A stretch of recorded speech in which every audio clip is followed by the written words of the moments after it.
ভাইজান, 2 দিন ধরে বৃষ্টি হয়েছে এত পরিমাণে যে মাঠের সব ফসল নষ্ট হয়ে গেছে। এবার আমাদের সংসার চলবে কি করে?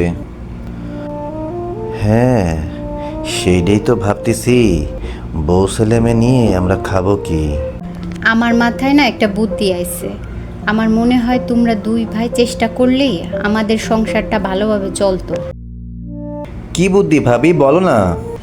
2 দিনের বৃষ্টিতে খাল বিলের পানি সব ভেসে নদীতে চলে গেছে।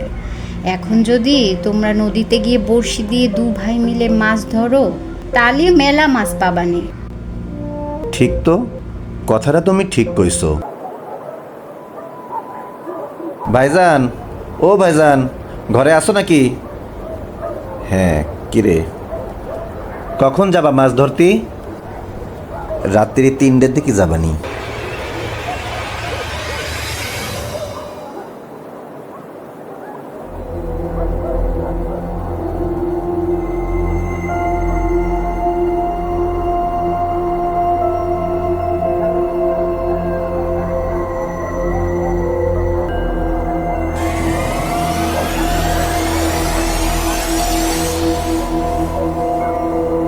এ রহিম, রহিম, ওঠ, মাছ ধরতে যাবি না?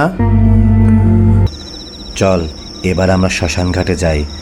ওইখানে শুনছি ভালো মাছ পাওয়া যায়। ধুর, আমাদের কপালটাই পোড়া, মাছ মারতে আইসে মাছও পাচ্ছি না। চলো যাই, আর কি করা।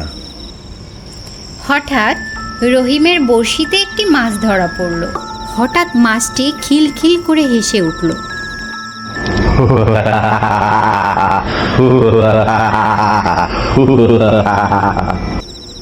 ভাইজান, ভাইজান, তুমি কই গেলে? রহিম দেখল করিম জঙ্গলে একটি গাছের নিচে বসে আছে।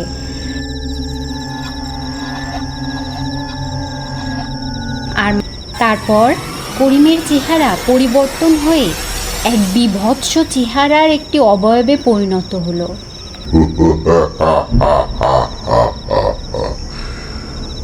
মানুষের রক্ত মাংস আমার অনেক পছন্দ। তুই আমার হাত থেকে আর বাঁচতে পারবি না।